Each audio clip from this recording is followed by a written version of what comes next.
C'est parti pour Europa Park. Donc on a à peu près 50 minutes de route et on arrivera à peu près 10 minutes après l'ouverture. Donc c'est nickel, promo.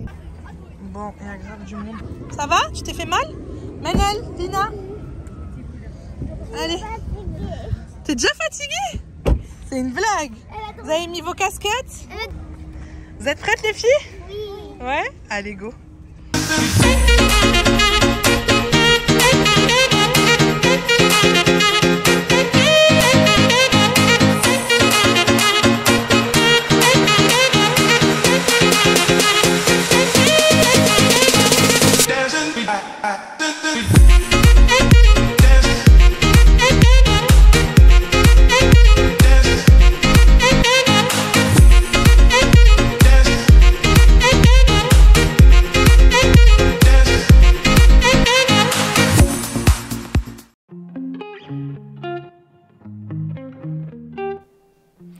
Hello les amis, j'espère que vous allez bien.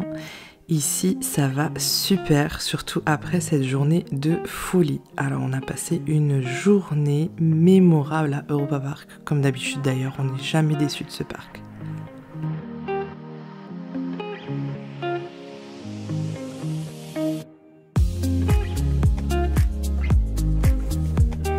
Si vous avez envie de passer une journée riche en sensations fortes ou tout simplement une journée en fait en famille, vraiment Europa Park est le parc à visiter.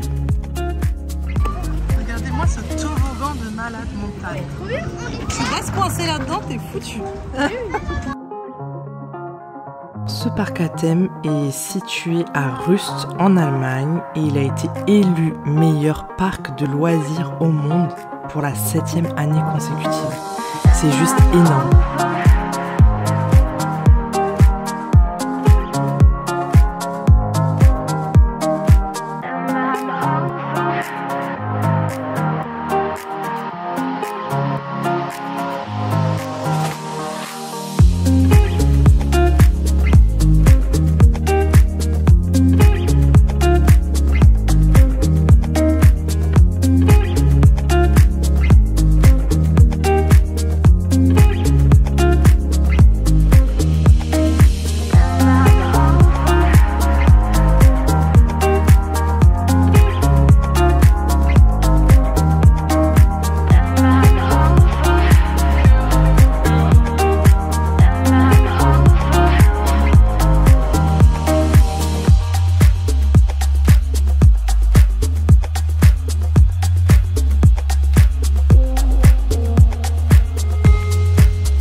Dès toute petite, j'ai eu la chance de visiter ce parc et de le voir évoluer et grandir, mais à une vitesse phénoménale.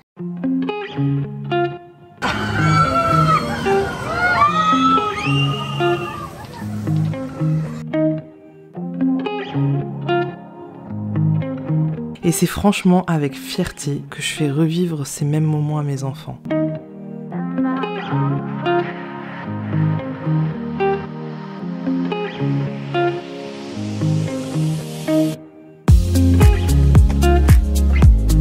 J'ai beau avoir visité Disneyland Paris, le parc Astérix, pour moi Europa Park reste vraiment mon parc préféré.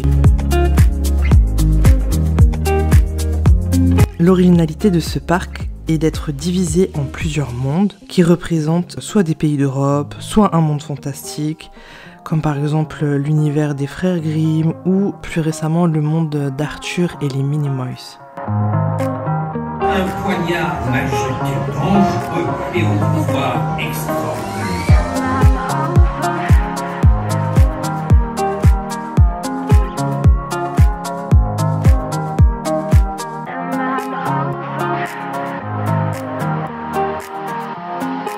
Vous allez le voir en image, les différents pays sont super bien représentés avec des décors mais bluffants de réalisme. Que ça soit l'Italie, l'Espagne, l'Allemagne, il y a vraiment un level au niveau de la déco, au niveau des décors, des costumes, des personnages, des bâtiments, même des toilettes. Vous restez dans la thématique jusqu'aux toilettes et jusqu'au lave-main des toilettes.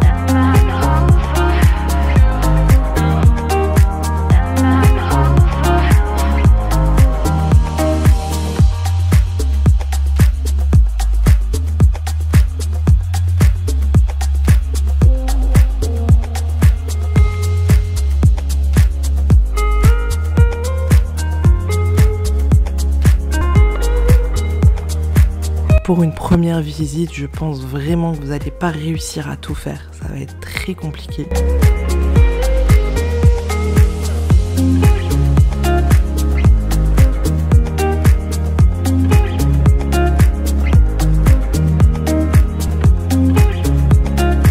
N'hésitez pas à aller voir les cartes du parc, à bien préparer votre visite pour vraiment optimiser au max votre journée dans le parc.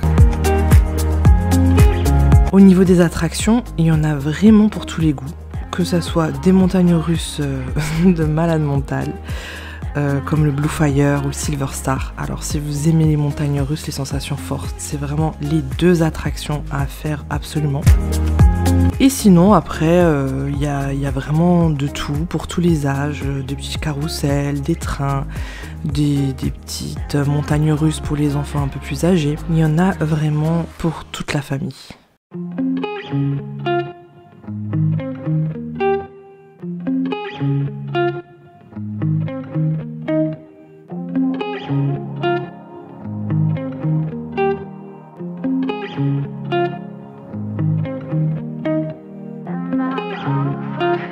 Après au niveau de l'attente, parce que c'est souvent ça dans les grands parcs la problématique, ça dépendra vraiment du jour de visite et de la météo et compagnie. Là pour le coup on y allait un jeudi, fin juillet, il faisait beau, franchement il faisait très beau, il faisait 29-30 degrés donc c'était pas non plus caniculaire, c'était hors de question de sortir avec les enfants quand il fait plus que 30 degrés. Et ma foi, il n'y avait pas trop d'attente, hein. On a dû faire au max du max 30 minutes d'attente, donc c'était parfait.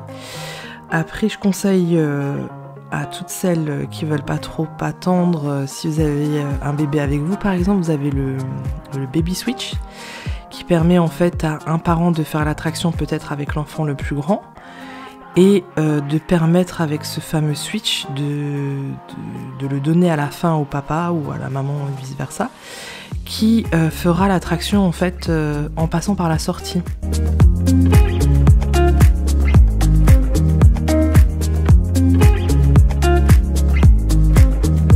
Ensuite à Europa Park ils ont aussi une appli que vous pouvez lancer une fois dans le parc, qui vous permettra en fait de vous placer dans des files d'attente virtuelles, ce qui est plutôt pas mal parce que du coup quand vous êtes à l'autre bout du parc et que vous savez que vous allez y aller par exemple fin d'après-midi, ça vous permet de vous positionner et de pas refaire toute la queue et de perdre encore du temps.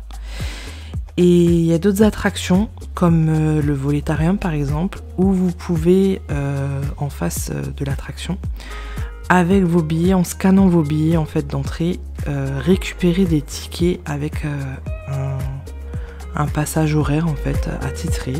Et pareil, du coup ça ira beaucoup plus vite que si vous faites 30 ou 40 minutes de queue par exemple.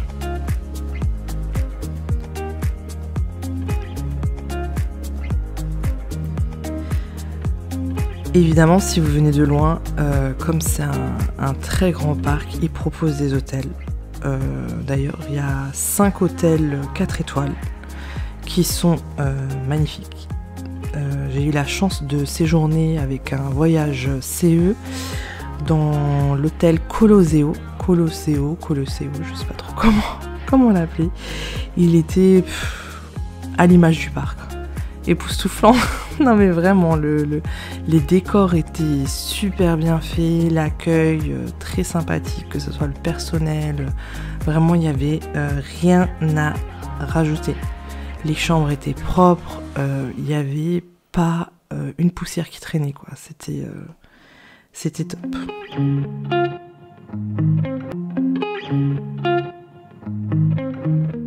Pour le prix, c'est vrai que c'est pas donné à tout le monde d'y aller.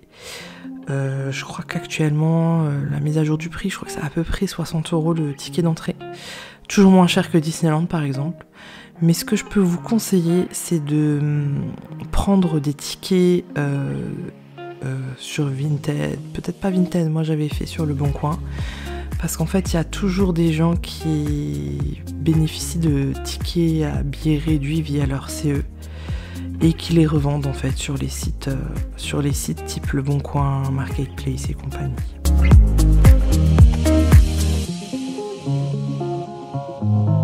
À titre d'exemple, personnellement, j'ai jamais payé plus que 40 € pour accéder au parc.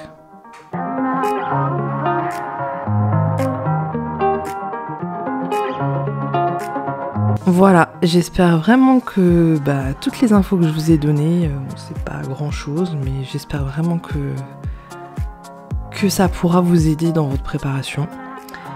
Je rajoute encore une petite chose, depuis maintenant quelques années, je dirais juste avant le Covid, en même temps que le Covid, il y a eu la sortie de terre du grand parc aquatique Rulantica, donc juste à côté du parc Europa Park.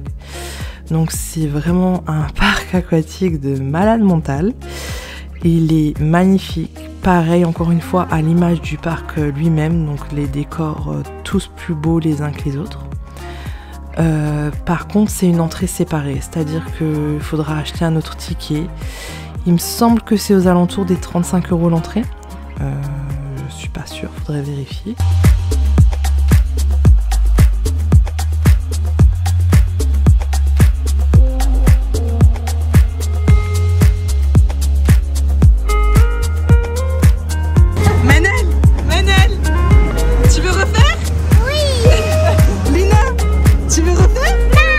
Moi, ce que je conseille, c'est peut-être, si vous avez l'idée de prendre une ou 2 nuits d'hôtel, c'est de penser à peut-être prendre une journée à Rulantica, qui vaut vraiment le détour.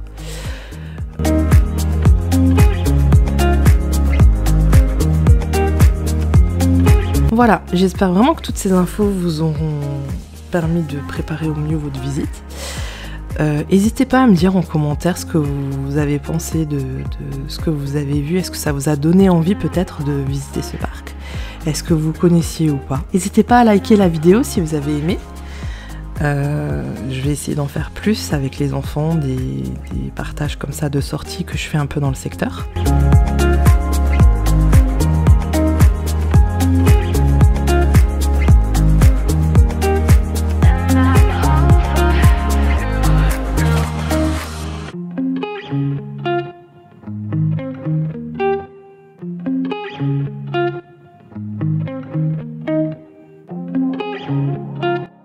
Et voilà, cette superbe journée est terminée. On se dirige vers la sortie. On est fatigué, trempé. En tout cas, j'espère que ce vlog il vous aura plu et que ça vous aura donné envie de venir visiter ce parc. Parce que franchement, il vaut vraiment le détour. Et il vaut vraiment la peine qu'on se déplace pour venir le voir. C'était bien, Lina? Oui. Tu t'es amusée? Oui. Tu veux le refaire? Oui. Allez, go!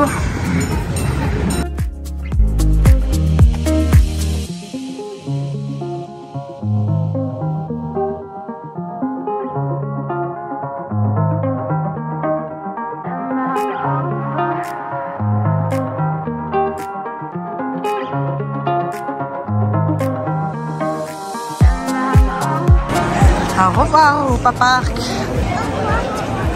À la prochaine fois, demain.